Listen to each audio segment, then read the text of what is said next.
That's a new shirt. It is, yeah. Huh? See, I noticed these things. Incredibly observant. This is what being in quarantine has done. Sherlock Holmes, me, man. Hello, and welcome to Filling in the Gaps. I'm Justin. I'm Darren. Today we're going to discuss a puzzle game called Safecracker, the ultimate puzzle adventure. For our spoiler-free section, I guess we'll just kind of talk about who made it and what it is. Safecracker, is this the only one?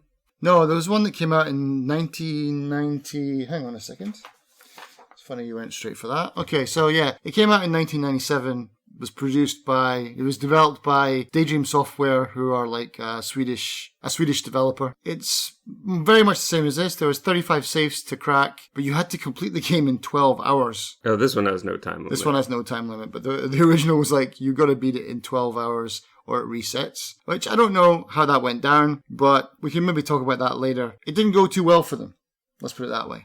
Okay. This one is Gaps-Ep Studio as the developer and Handy Games as the publisher. It has mixed reviews, which I have some theories on, and it's a fairly cheap game. Even at base, it's about $5, and you get about 3.5 hours of play out of it, I would say. Probably more on my case because it took me ages to figure out a few of the things, and I was using a hint page to help me out with a lot of things, to be honest. So I think we will talk about the mixed reviews, but I don't think we can really talk about it until we actually get into the game itself. Yeah. I mean, part of the mixed reviews is probably just not even being able to run it on Windows 10. That would probably be the biggest thing. And that would be the spoiler-free one that you could talk about.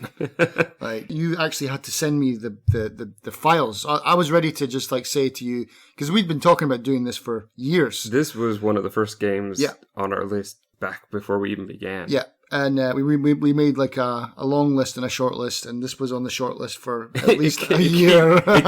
It kept making the short list, but never making the episode. But yeah, I was ready just to tell. In fact, I did tell. I was like, "Nah, man, we got to do something else because I can't get this to work." And you sent me a file, which was as simple as just find the folder and cut and paste these three little DLL files in.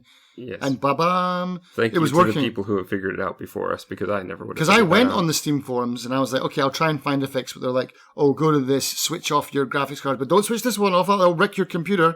And after you're finished playing the game, you got to switch it back on again. Like, nah, balls to that. I'm not doing that. Here's what I find. I find the Steam forums are great, but searching through the Steam forums is not great. Right, yeah. So usually I find this kind of information by using a different search engine like Google. Right. And it will take me to the Steam page. But if I actually try to go through Steam, I find that to be... it just doesn't seem to give me the information as quickly. Yeah. So the tech issues are... I would say if they're getting negatives now, it is probably because of that. You had a black screen. I had nothing. You at least had something. I had a glitchy menu that didn't quite work.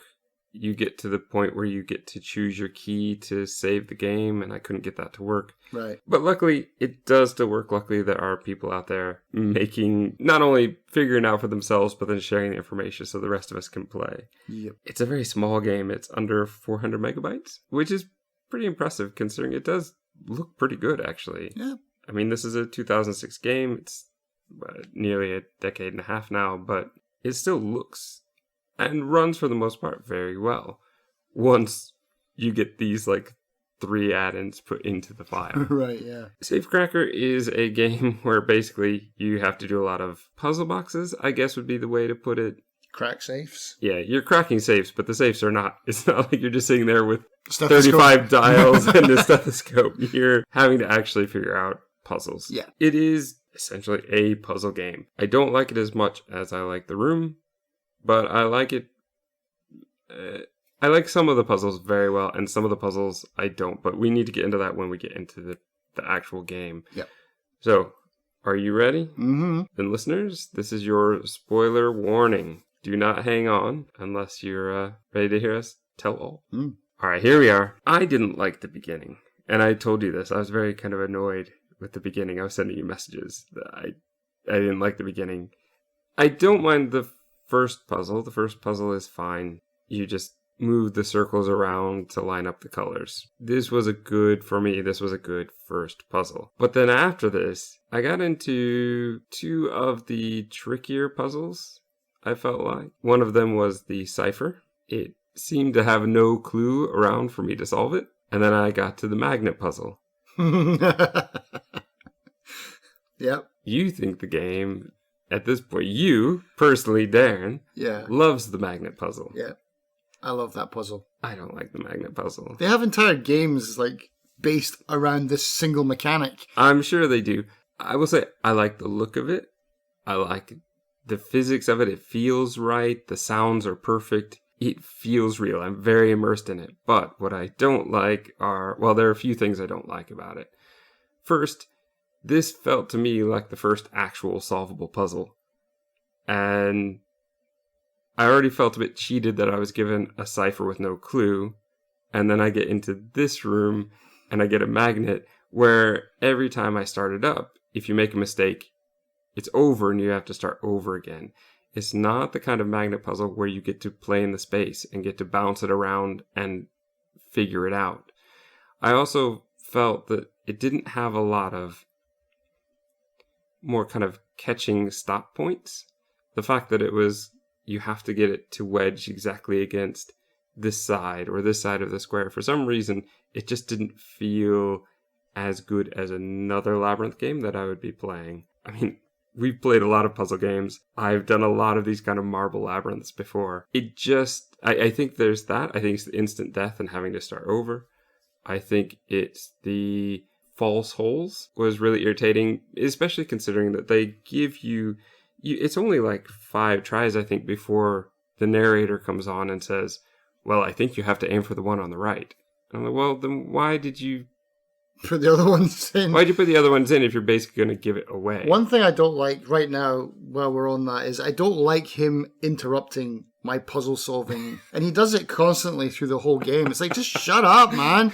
I know. Especially sometimes when he's not really adding anything. Yeah. Well, this one should be easy. Get out of here. Yeah. I'll get this if I just concentrate. Yeah. Well, I'm trying to concentrate and you're ruining it by talking to me. Yes, I agree. Because even when he's talking, you can't click on anything. It's not like he's just a voice in the background. You can just get on with it. It's like, oh, I've almost solved this. And then it's like, click. Oh, no, it doesn't click.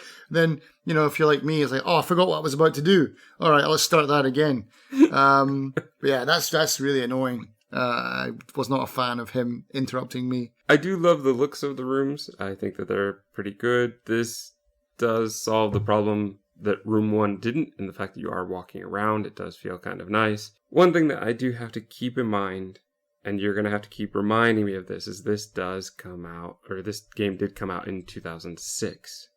Mm-hmm. So some of the things that irritate me are things that this game did before other games did it. Some of the puzzles they use I've seen before, and it's a constant reminder, oh yeah, well this game is older, and I need to remember that it probably did a lot of these things before everybody else did. Right, yeah. Did everything before the room. Although, when did the first room come out? That I don't know, because I only got into the room. It was after 2010, yeah. It was like 2012 or something like that, wasn't it? I would compare this to, yeah, the room missed, obviously, because of like that almost like hypercard kind of frame advancing, where you can 360 mouse around, but you got to like move into that special area before you can do stuff. Like there was one point that really annoyed me where there's a table with obviously a document that I need to interact with, but you can't click on the table because you got to walk forward a square and then turn and look at the table. Now you can look at the stuff. It's like that's just, yeah, but that's 15 years old. But I kind of saw this as a less creepy Last Will. Yes, I could certainly see that, and it's pretty much the same concept. We're in a house. I mean, there's no time limit, but there is a house, and we have to go around the different rooms and solve things. The difference is, and this is where I told you I was getting a little annoyed, is that the puzzles were linear, but we were, I don't know, I just kind of felt a bit lost at times because I didn't know some things like the cipher puzzle. I needed to wait until I found a clue. The magnet puzzle, there was a part of me that was suspecting that I needed to find a missing piece to put inside of it. Right. Because the narrator didn't say anything, I let it go and I kept trying, but I still couldn't get it. I mean, this is one where you said a lot of people have been complaining about this one in their negative reviews. I just think that this puzzle is too early in the game. Yeah. I think that what you really want to do early game is give us some puzzles that obviously we need clues to, or that are easier so we get hooked in and we're moving. I think the first floor puzzles were some of the hardest puzzles that we had to play. Yeah, and give you something easy, like a nice slide square. They're shoving them right in your face. Here you go. Yeah. Okay, let's talk about your favorite puzzle, the slide puzzle. The narrator says, "Oh, I think I've seen this picture somewhere, and I don't know where I saw a $sign. Oh, but it's on the menu screen." So it does exist, but you can't see it within game. Right. So even on the hint page, he was very good to show me that picture and tell me where it came from, because I was looking all over the first floor to try and find where a $sign was, because I could figure out the $sign, but I couldn't figure out the other two things, nor could I intuitively guess. Like I was guessing the $sign went in the middle, but what if it went off to the side? Right. How would I know? The thing with the slide puzzle that bothered me, though, was I couldn't get to work for a long time, because I was expecting it to be more like the missing space puzzle, where you have to slide them around. And a couple times where I was just getting frustrated and clicking all over the place, one would move, but I couldn't understand why. It took me a long time to realize it was these tiny gold circles in the middle that's moving them. Yeah, I mean, this is absolutely... piss off, man. This is just... Come on. I remember playing this when it first came out, or maybe a year after it came out, and I got to this puzzle, and I couldn't do it. And I had to watch a walkthrough. And this time around, I knew it was coming, and I knew I was going to have to watch a walkthrough. So I went onto YouTube for some stupid reason, and I decided to watch a playthrough of someone solving it. And so I'm watching my phone, clicking on that, watching my phone, clicking on that. Oh, 2 clicks on that one. And then I go right to the end. I realized I've missed a step. So it's like, okay. So I went back again. I slowed it down to like 0.25. Like, okay. And I still, this is taking forever. And I did get through it. And eventually I got about to a part, and I looked at the phone and I looked at my screen. I was like, I'm not even close to that. It's like, I don't know what I've done. Eventually I just went on to Google. I was like, okay, so this is the solution that I found the first time.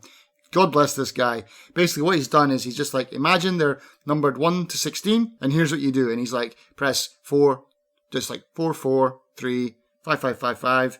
7, 7, like that, and you just go through and put it all together. You need 76 actions to complete this puzzle. 76. That's or insane. About 1,006 is probably what I did. Yeah, exactly. I mean, because I did figure it out. I did do this. Like once I had the picture, once I knew what the picture looked like, then I'm set to go. And this is probably the only kind of puzzle that I do better than you. No, I cannot do this, man. I hate these puzzles.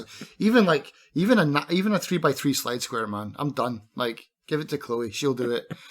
It's garbage. I hated this puzzle. And yeah, it's also probably another reason for the negative reviews, because people would just get to that and go, right, I'm out. Done. Well, I can't believe you did it. Did you do it on your own? Yeah, I needed that picture. Yeah. Wow. It took me ages. Like that's when I say 3.5 hours, that's the average time doing that. Probably an hour for me. It's probably 4.5 hours for me, because I had to spend an hour doing that. Yeah, it did take me a long time, but it's also the type of puzzle where I know it's going to take a long time, and I can be listening to a podcast while I'm doing this puzzle because nothing else is happening, right? So I just don't have the brain for that. Like the magnet puzzle, honestly, with those kind of puzzles, I'm almost like Rain Man. I can look at it and just be like, I take a picture in my head, and I can see exactly where the ball needs to go. It annoyed a lot of people. But this slide square, man, oh my God, my brain just, I cannot comprehend how people can do that. I don't know how you did it without a walkthrough. You're a hero in that case, man. I think part of it has to do with the fact that growing up, we had this Rubik's Cube game. I was never good at the Rubik's Cube. I've never actually solved the thing. But the game we had was... Well, you never took all the stickers off of it and just put them back on? And no. That's how I solved it. I showed it to my mum. She thought I was a child prodigy. Really? Weren't they all kind of half hanging on, and you couldn't really get them properly back on. No, I think my father and his friend once took one apart and figured a way to put it back together again. Yeah, that's but right. no, I always wanted to solve it properly, and still to this day haven't, because I get really frustrated and give up. But what we had was it was an interesting 2-person game, so it'd be me against you, Mm-hmm. and we would have the colored squares. So it's not 3-dimension, it's just 2-dimension. You're just dealing with 2 dimensions of it. But I think we had to pull a card, and then we had to match that. Okay. And there was this weird window that would come up so you could look through at the other person, but the window was unnecessary because you could just look over anyway. Gimmick. But yeah, so it was a lot of just basically slide puzzles. And even as a kid, I had the cheap pictures, and you have to try and match them up. That was the type of thing that I had. So for me, these puzzles, I'm not good at them, but I'll keep doing it until I figure it out. What bothered me with this one is you can only rotate things one way. Yeah. So if you miss it, you got to go all the way around. A number of times where I was like, this would be so much easier if I could just go the other way. Go one step back. But you can't. Yeah. So you do this one, you get the cipher. This you is get the cipher code from this one. Yeah. Yes, you get the cipher code, and you also pull the lever, which now gives you 3 more puzzles in this room. Which you can't solve yet. Or at least you can. There's so you one you can can. solve. You can solve 2 of them. No. Oh, that's true, 2. There's the one that's... there's the one that's the different money symbols. Yeah. And the narrator goes, "Oh, this is like one of those games that's so popular nowadays." I was like, it took me longer than it should have to go, "Oh, it's Sudoku." Yeah. Like, what game is he talking about? And I'm having to think back to 2006 and go, what? That's a problem with saying it's popular now. Right, yeah. Not too difficult. There's the puzzle with the magic square. That one I really struggled with, and honestly, I made a note here about that and said that a lot of times, for me, yeah, figuring out what I'm supposed to do in the puzzle is more fun than actually solving the puzzle. Right. And the magic square of making all your sums be 15 is definitely one of those. And I had it so close so many times, and then like I would be fine except for the diagonals, and I couldn't get it. And finally I just got frustrated, and I just started hitting buttons, and within a couple minutes I solved it. That's how I did it. That would be why when I said, "Oh, how'd you do on the math problem?" Yeah, I was like, "Yeah, no problem, no man. problem. You know me and maths, we get on great." Sadly, it's more fun to do that way than it is to actually solve that one. I mean, even if you could actually just plug in the numbers rather than move them around like row by row, column by column, like that was the hard part. Like even just for me, if you told me, "Oh, you got to get the multi up to 15," just put the numbers anywhere you want. I'd still took me 30 minutes to solve it. But yeah, I got a few in place. I knew it was 15 from my last playthrough. I got a couple in place, and I was just like, ding dong. All right. Yeah, I looked at, so the hint page I found also had a solutions page, and I looked at that one afterwards. It was very interesting because sometimes there were different ways to solve some of the puzzles. Okay. And that was quite interesting to see. But what was sad was to see that he said, "Oh, pretty much the same thing you said with the slide puzzle. Hit this one 2 times, this one 2 times, or this." I think you can do it in like 4 moves, which I clearly did not. It's probably what I looked into then, yeah, because it didn't take a long time at all. The other one has I don't even know how really to describe it. Like you have to move in a straight line. You can hop one space. Or you can leap 2. And I thought you'd have to get it down to 1. I got it down to 2. Like I kept getting it smaller and smaller and smaller. It's like the old, essentially that wooden triangle. Like solitaire, yeah. It's like a game of solitaire, pretty much. You have to but you don't have to hop. You can go 1-to-1 on this one. But that was my trick always with the triangle, was to try and figure out different ways to get it smaller and smaller and smaller, and that way I feel like I'm still doing something. And yeah, I got down to 2, and it was solved, and I was very happy about that one. Yeah, the cipher. We get to the other side, and it's just the numbers, which is fine. We get some other things. We end up, now we can get upstairs and downstairs. And downstairs there are 3 puzzles. I think let's just go by room and puzzle instead of trying to go in order of the game. Yep. Yes, it's very linear. Yes, that's why, to be honest, I prefer things like Last Will, because it's very linear, but we know it's linear. We know that there's, for the most part, 1 puzzle per room. Yeah. And I think for me that works. I do like the escape room aspect to it, but I feel like they jumped into that too fast for me. Maybe if I'd played the first one, maybe you're meant to already be in that mindset. But for me, some of the hardest puzzles were the first puzzles, and that was very frustrating.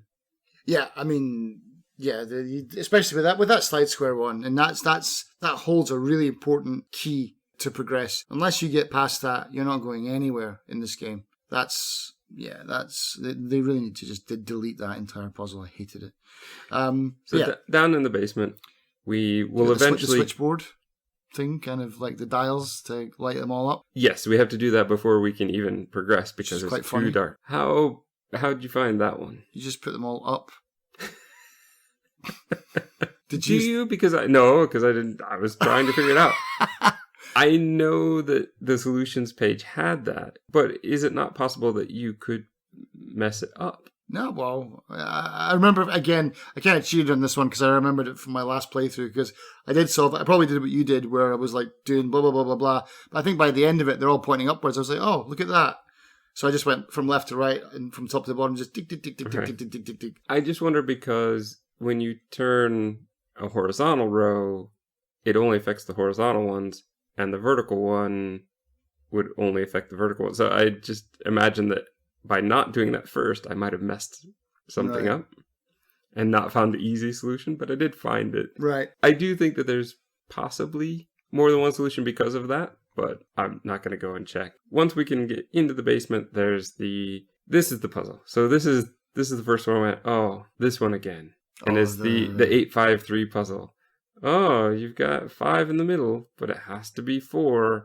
And I've just seen this in so many games. But again, this one probably came out long before the others. I don't know. This has been in mist. This has been in mist a few times. So yeah, I've seen it in. Yeah, I mean, oh yeah, probably yeah, it's twice. Die Hard with a Vengeance. Die Hard, yep.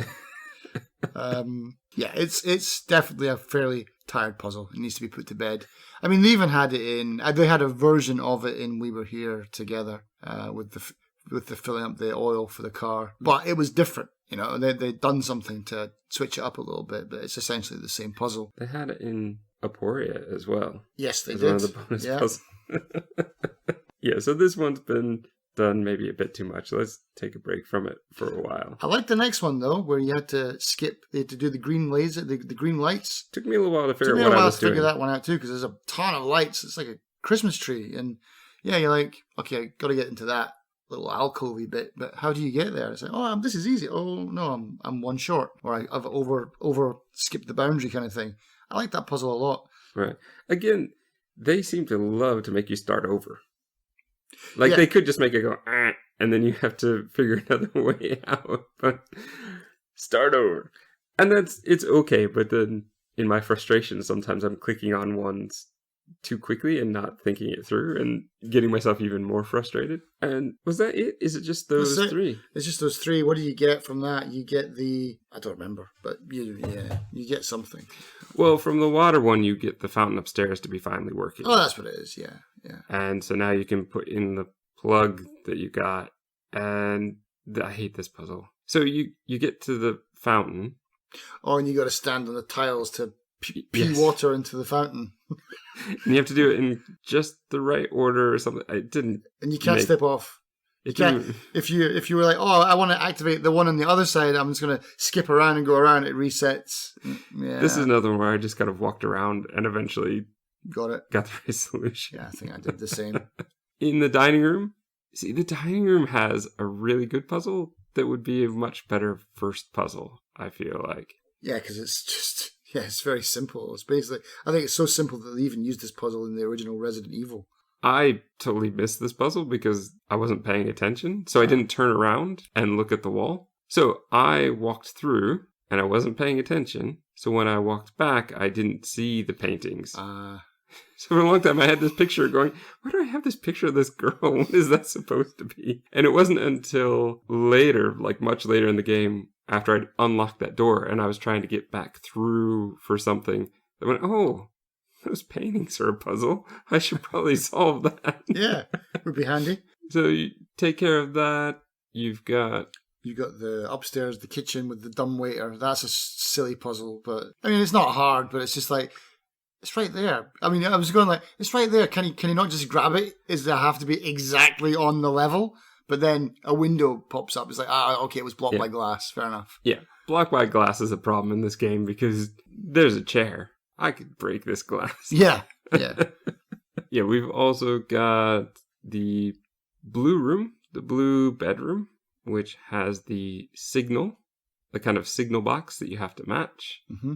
Frustrating because it took me too long to figure out what was going on here. You have 4 red lights, and you have to, first you have to put it on speakerphone to make sure that you can hear the tones, and then the box has the signal, and then you have to match them up. Oh, this is Mastermind. Yeah, this is basically... Yeah, see, that's what I didn't realize. It took me too long to realize Mastermind. And in my head, I had stuck this idea that it's such a stupid idea that if the light was glowing green, that it meant I was close to the right number. Like, why would you think that? I don't know. Because I'd been trying this game for too long in one day, I think. And so I was just totally stumped and I couldn't get it. And then I read the hint page and went, oh, it's Mastermind. Yeah. I got it like within 2 tries. Yeah. After, I don't know how long, I was sitting there going, well, it was glowing and I hit the 6, so it's either going to be the 9 or the 3. Something stupid like that. So I got that. The bathroom seems pointless, but there's something on the door which you need for the end. Something on a bunch of doors that you need for the end. Yeah. There is the laser puzzle, which I had in this floor. Oh, the laser puzzle. The laser. Hard, but the laser doors. Yeah. Yeah. I had to get the hint for this one. I solved that on my own. I couldn't. I again had it stuck in my head that you have a special key. Right. And so I was looking for a lock. I was trying to put it in a lock every time, not trying to undo basically like the bolt that's holding the lock pad together. Yeah. So I like this one though. Once you figure it out, you're like, oh yeah, of course it makes I remember sense. this because I way back when I solved this the first time, I took a picture of it and I stared at it for days. How do you do this? Like, I know there's something there. And even looking at it again, because I know the logic behind the puzzle now, it's like, okay, but it's still really hard to see. Yeah, I stared at that. Honestly, I just stared at that puzzle in my breaks at work for hours. Just like hoping it would come to me. And it did. Eventually, it was like, oh, that's a number. And then I got home. It's like, nah, that's wrong. It's like, oh God, you gotta work out that it's the layers of the wires. Come on. I mean, it's a great puzzle. I like it, but it was so tough. I don't think I would have gotten it. Certainly not so quickly without the hint that I got, which was look at the shapes of the wires. And I went, oh, okay, well, now I've got it. And even from that point, I went, I don't know, for me, the going from top to bottom made sense. And I was able to, maybe before on the small phone, that was a real problem. But yeah, even some of I think it's the 9, it's like, I couldn't even see that. But then, yeah, eventually you get 4 numbers and you're like, okay, well, it's still like a zillion combinations. I don't know. Yeah. A lot of these you could solve, I think, by trying every possible combination. Yeah, exactly. But I mean, I don't know how long it would take to crack a 4-digit code. I'm sure it must be thousands. Probably a while. Yeah. But there's the 3 ones that you brute force. Like there's one of them in the game. I'm sure there's not even I think you just have to. It's like the old bunker trick with the blood. There's like buttons. There are 3 worn out keys. You're trying out 3 keys that you can see. That's 9 combinations. Yeah, so it's easy enough. If you're talking about every combination on a 4-digit panel, not knowing what keys to hit, you're talking from 0 to 9. Yeah, like 1,000. Yeah, it's got to be up there. Well, more than that, because you'd have to get into the thousands. So it'd be a lot. We can do the game room, and in the game room there's the billiard table, I don't really like this puzzle. I thought it was all right. It's okay. I'm glad that they gave us the points because I've seen snooker play, but I've never actually... It's not like part of my common knowledge, so I wouldn't know how much each one of them is worth without the commentators on the TV telling me. I used to watch snooker. My great grandmother used to love snooker. She did play it now. She was 90. She watched it. She watched it. She watched it on TV, and we used to go to her house, and she would always watch it. And she had like one of those like a really old CRT black and white TV, and I was like, "How do you know like what balls are hitting?" She's like, "I just know." I was like, "That's the pink," and then the commentator was there, well, he's going for the pink, and it's like, yeah. And she had this like very good black and white vision. Yeah. She was like a cat or something, a dog. I'll just call my great grandmother a dog. Sorry about that. Delete that. Cats can see in color, can they? And dogs can't look up. All right, moving on. What I found though, this is one of those times where the solution page showed me that it doesn't matter the order that you put them in, because the solution that he had was not the solution that I had. We had the right numbers, but in different orders. 11, 3, and 7, I think. Yes, so I put the 11 in the middle because I was trying to put it in order. I thought they had to be in order from where they would be on the tables. From the way that it's been played, because it's not. I just went from beginning, from lowest score to highest score. Yeah, that's how I did it. We've got the arcade machine is in this room. The arcade machine is fun. Yeah, it's pretty simple once you have what you need. But I did enjoy it. Just a simple GPS, but you can only do left and right. So yeah, that was pretty straightforward. In the room next to this, you have the weird bar puzzle with the card reader, the screen reader that's broken, and you can only read parts of the numbers. So you have to kind of guess what the numbers are. And you have this great safe with the 4 codes that we have, the 4 numbers. No, sorry, 5 numbers we have to put in. It says call Sarah, which we know is his great niece. And I've tried, but it didn't work.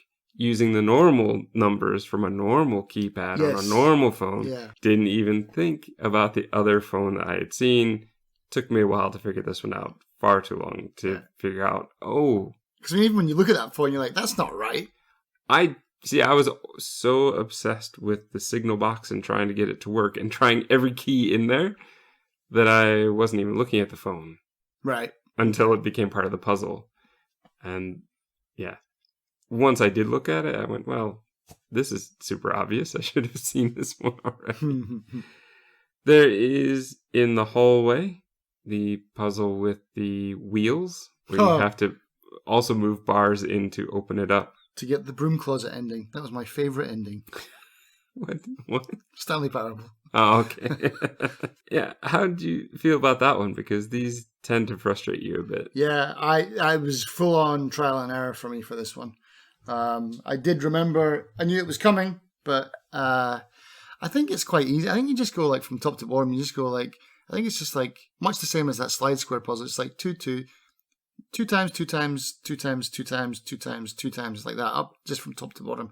That's what I did, and it worked. So I did a different way, and I made it work, but it was a lot of trial and error. Yeah. I knew what they did. It's very good in the fact that every wheel moves 2, but every other turn it might do different too. Right. So you have to see the pattern, and a better person than me could figure that one out. Yeah, I'm not a big fan of these like ones where like you switch something on and 2 of them go off, or you switch off and 2 go on around it. I'm not a huge fan of those puzzles. But I was a big fan of the puzzles that were in the attic, though.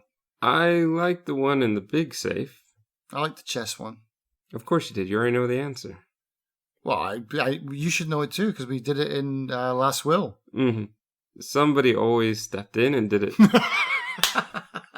So I had to look it up. I knew exactly what it was as soon as I saw it. You see the 6 and you see the queen symbol, and it's pretty obvious what you need.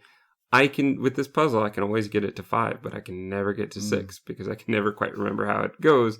And partly because my friend always jumps in and does that very quickly because he's seen this puzzle in about 12 other games.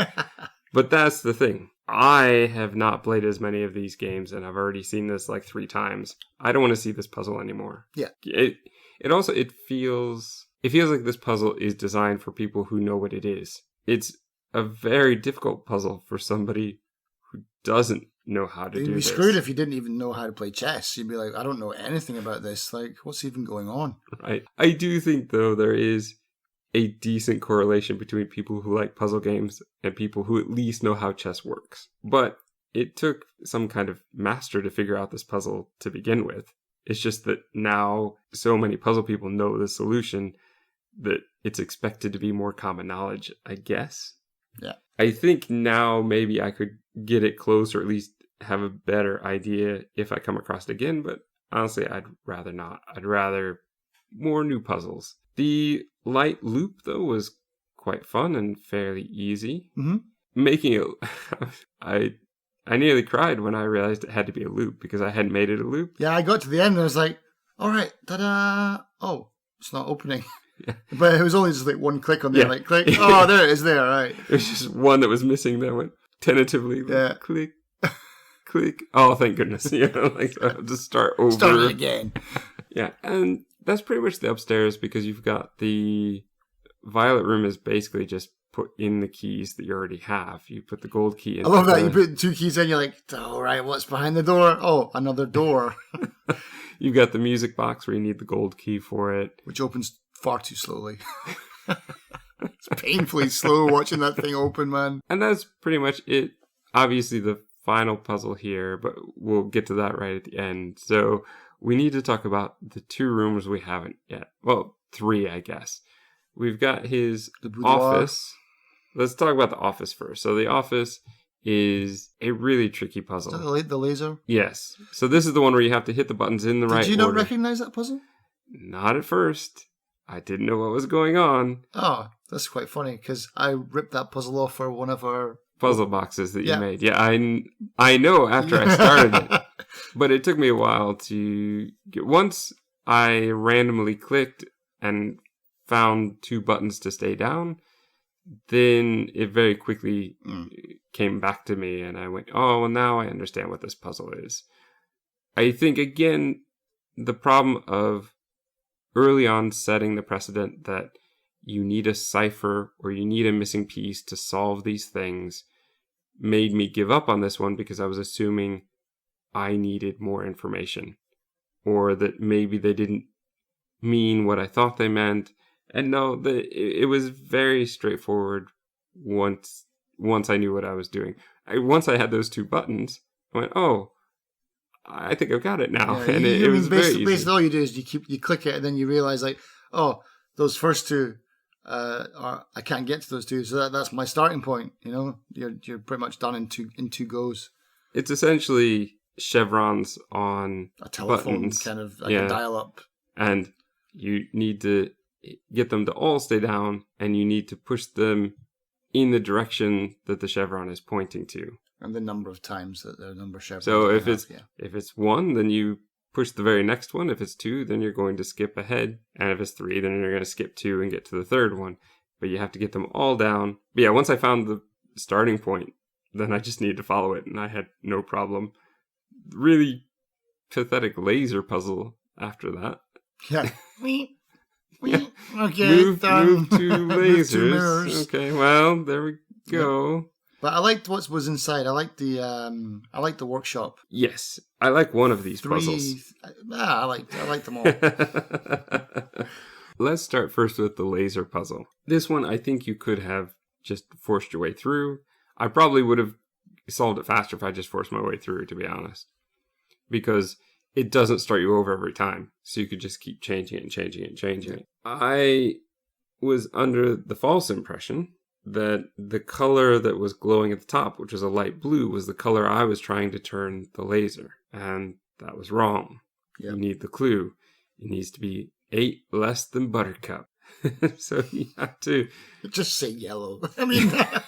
It's like, I'll be really smart here with my sneaky code language. Like, yeah, it's yellow. Okay. So I just played around with it till I got yellow, and then maximized it, and then kept going down until I got the right one. You have to really wait. This is another time where the waiting was a bit agonizing. Yeah, you have to hit get it 4 times. 1 light, 2 lights, 3 lights. No, it's wrong. It was so slow that I passed by it and missed it and went, I don't think that's right, and went back up again to get it. Yeah, so it's okay. I don't know my physics colors though, and this was a bit of me stumbling around. And on the internet, I swear that nobody quite agrees exactly where the range is. Sure, yeah. Because some were putting it at 85 and some into the 90s. And so you'd kind of still have to guess a little bit unless you knew exactly the same information that they knew. I like the look of it though. Yeah, it's a decent. I mean, it's something that they kind of did in Stories Untold as well, in the second puzzle, with this, when you're basically cracking a safe in that as well. And they use frequencies and laser beams to get inside to the thing.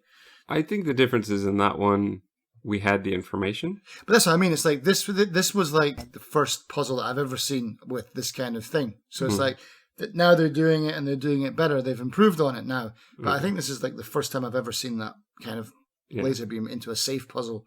And yeah, it was rough around the edges for sure, but they've managed to improve on it and work it into more modern puzzle games, which is cool. But did you like the broken safe? I didn't at first, but once I realized what was happening, I love it. I thought that was a very clever puzzle. That's why I kind of saved it till now, because I think it's my favorite puzzle in the whole game. You essentially hit the numbers, and the numbers repeat in. So if you hit 1 5 times, you're going to get a pattern of 5 numbers, and that pattern never changes. Which it is kind of nice. The narrator says there's a logic to it, because I wasn't seeing it. But you do eventually, and then you have to set up a pattern to be the 4 numbers you already know it's supposed to be. You basically cue it up. Yeah, you're like, okay, so it's like 5 5 7 2 4, and you know a 5 is coming next. It's like, okay, I'll stop on the 4. That's ready. And it's a really clever puzzle. I liked it a lot. I got so lucky on this one because there is a 5 5, and I made a mistake when I hit it the first time. But luckily, I had another 5 queued up. I said, wait, crossing my fingers, I think I pressed it on the first 5, so I think I've got one more chance to get it right, before I have to start it over. Yeah, I wrote down here, what was yours? So basically, you had to do, I can't remember what it was. It was like 5 4 2 7 or something like that. But yeah. 5 4 8 1, I think. Yeah, but on the thing, it ends up being 6 2 1 9. Once you queue up all the numbers. Well, you can do it differently. I'm sure you can do it in a different way, yeah. But I did. There's a way to make the number 2 do 84. So I set it up so that my 2 could hit the 84. Ah, okay. So there's a 2 2 in the middle of mine. So there's definitely multiple ways that you could do this. And that also is an amazing thing to this puzzle, I think. Right. It does have multiple solutions, multiple ways for you to think about it. And it's just so unlike any other number puzzle like this that, this feels the most original and the most kind of clever, I guess, in the whole game for me is this one right here. We get into we have to do the 6-letter Walter. Yeah. I don't mind so much, except that the letters are not in order. So I tried Walter, but I went, these are not in the right order, so it can't be that. So I went looking for more information. Hint page told me it's it's Duncan's secret. And I went, the only real secret I know is his middle name. So let me just do it again, but it's just not in order. I would have preferred it if they were in order, because then it would have tipped me off that I was on the right track. We get into the tiny boudoir, and in here is another very tired puzzle. Yeah, the traffic puzzle. Yeah. And this, again, is behind glass, so I could just smash it and take it. But no, I've got to do this thing with the magnet, move everything around. I don't mind so much. As soon as I see it, I know what I'm looking at. But I always find them very frustrating. Yeah, these are the only kind of sliding puzzle that I can actually do. And it wasn't too hard to do it. It's a children's game after all, you know. It's not too hard. They can get complicated, but yeah, this one was all right. Which leads us really, the only puzzle I think we have left to talk about is the final puzzle. The golden safe. Right. Which is kind of good. It just relies on you to be attentive. Look at the bathroom doors. I noticed that they look like digital numbers that were missing something. I was already putting that together, but I did not see... we did forget a puzzle, which is the closet, the kind of walk-in dressing room. Oh, yeah, with the... Yeah, that's just... what's that called? That kind of... I can't remember the name of that puzzle. I should have written it down, but... It's almost like the knock puzzle, where it's like a coordinates, 2, 2, 3, yes. 2, whatever. So you need to do the coordinates to figure out the coordinates to figure out how to spell out the numbers that you need. Which we've already done once. So we're doing it again. But there is another missing digital numbers on this door, which I didn't notice. So okay. I was running all around at the end going, well, maybe I should just guess. Maybe I'm supposed to guess at the fourth. You know, there's not a fourth one telling me for sure, but no, there is. Yeah. So you again, the will that we're so desperate to get is in a glass box. So, I mean, it could be bulletproof. Come on. Okay, let's assume it's bulletproof then, and it can't be smashed. Right. But you can still read it through the box. It's not rolled up or anything. Yeah. Fun thing about this game is they give you a chance to decide who you give the money to. Yep. Who did you give it to? The first time I gave it to Sarah, which is the great niece, the one who wrote a postcard from camp. Oh, the only one that's nice, basically. Everyone's like, yeah. "Oh, please give me money. I'm so poor. I have to move out of my mansion." That's one person. That's Elizabeth, I think her name is. And you've got Margaret, who she's the one who's like, I'm going to call you Walter because you don't want anybody to know your middle name. Yeah. You've got... They're all just a bunch of kiss asses, man. I think James, who just... his ending is he divides the money evenly. Elizabeth spends it all and she's miserable again. Oh, do you get like a little thing telling you what they did with the money? Yeah. Oh, okay, because I just gave it. I took the money, of course. And I got this. This is pretty cool. Did you get this? No. How did... So what he's showing me is a printed out version of the will. How did you get this? Because at the end of the game, it says, do you want to print the will? Does it? Yeah. Did you sit through all the credits to get that? No, right. But even before the credits roll. Forever. This is probably the only game I've not gone through. It loops, that's why. Oh, okay. You have to go to escape out of it. It's like, these credits are very long for this game. No, I did not realize that there's an actual will. Yeah, they print out an actual will. It's pretty cool. That was such a neat little thing that I must have not had a printer the first time that I played the game. And well, you can't get it. I never... First, I declare that I am a resident of Miami, Florida, that I am unmarried and have no children. Well, that's me totally screwed then. Yeah. Well, why would you have to have that? Because not everybody that he's related to is single with no children. Yeah, I don't know. I mean, who knows what that is? That's just... That's an odd thing, but no, that's very cool. Signed by Duncan Walter Adams, so he did sign his middle name here. Yeah. Yeah, wow. There you go. That's very cool. No, I did that one last, so it basically just went into the last save. Basically just starts me right in that room, so I can just keep re-entering the code and see every ending. Ah, okay, yeah, that's a good point. I didn't go through and solve the game every time. I just did the last save so I could check over and over again. So yeah, so... did you not have to manually save before that, or does it automatically start you there? Because if it automatically starts you, I'll go back and I'll do it, but... Give it a try. I think it's automatic. It was a long time. I didn't save it for ages before that. I'm not doing everything again. It's not worth it. You get about 2 lines of text. Although I'll have to do it all again to make video for this podcast. At least I can speedrun it this time and get through that stupid dollar puzzle in 76 actions. Yeah, there you go. What I did want to say was, it was pretty funny. So the original game... so this one is called Safecracker, the Ultimate Puzzle Adventure. What is... Just called Safecracker, right? So... Like I said, it was made by some Swedish company. And they had like they went to Warner to get money for them to publish it, because Warner was like big into CDs and stuff at the time in 1997. Basically, they got slammed and they went out of business because Warner wanted to recoup a ton of money before they even got paid. And a bit of a shift in technology as well, like going over to like QuickTime, Macromedia and things like that. So it just wasn't a good time. It wasn't really, it didn't work out for them, basically. In the long run, they sold a ton. But for that like beginning thing, they were pretty much screwed. Our good friend Charlie Brooker in PC Zone, he said, "Is that a magazine?" Yeah. So yeah, Charlie Brooker was he was a journalist for some game magazines back in the day as well, and he dismissed the title as a dull, limited experience and the sort of thing that only impresses computer game virgins and Macintosh owners. Oh, Charlie. Ouch. And then his only praise went to the soundtrack, which he considered all right.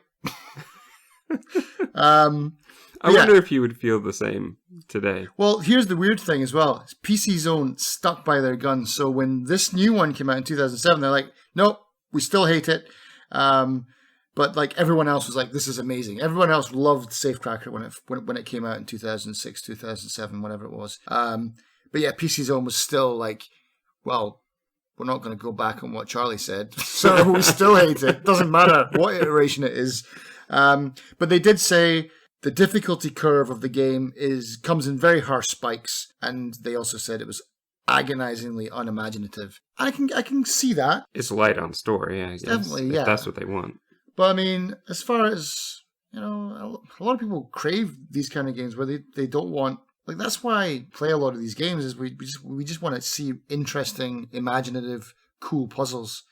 We don't really, everything doesn't need to have a story.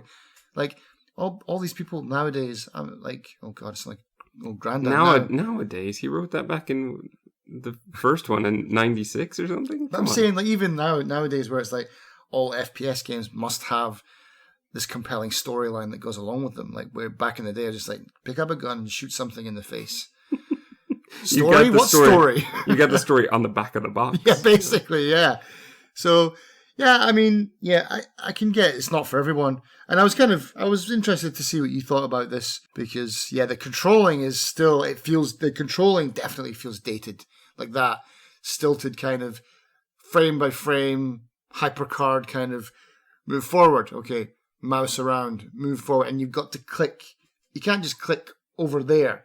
You got to make sure that there's an arrow pointing there to indicate that you can go there. That has not aged well. I also find I miss being able to interact with things, even though it's a waste of time. Like opening drawers, things like that. Yeah, I want to feel like I'm part of this. It's like only interact with exactly what you can use. If you can't touch it, it's not important. Right, yeah. Which I guess is good for the game, because otherwise we might be sitting here going, oh man, they had so many red herrings. I was looking in every drawer for a thing because I thought I had to do this. I totally understand that, but it did feel very stilted. It felt like like a video game from 1997. I suppose. But the problem is it's from 2006. I think there just isn't anything for that part of your brain. This is strictly about puzzles, and there's nothing else to it. I don't mind. I think that, the Room 1, there really wasn't that much more to it. Last Will, there was a bit towards the end, but for most of the game, you don't really get a lot, right? And that's true of a lot of the puzzle games that we've played. But I like playing puzzle games, and I like trying to solve things. So I'm totally down for this one. I don't know if they're going to come out with another one in 6 years, since they come out with one every 10 years. Yeah, I'd definitely be down to play a Safecracker 2. Although in the PC file, when you add those files that you sent me, the folder name is actually Safecracker 2. Did you notice that? No, I didn't. Yeah, so it's like They've not even. Yeah, we're basically Safecracker Part 2, but unofficially. So we have to call it this because we're not really affiliated with them. But yeah, I'd be up for Safecracker 3 for sure. Yeah, it's like this game and like the other like Professor Layton games where I love it. I'm all over it. Give me more. Gaps filled or more gaps created.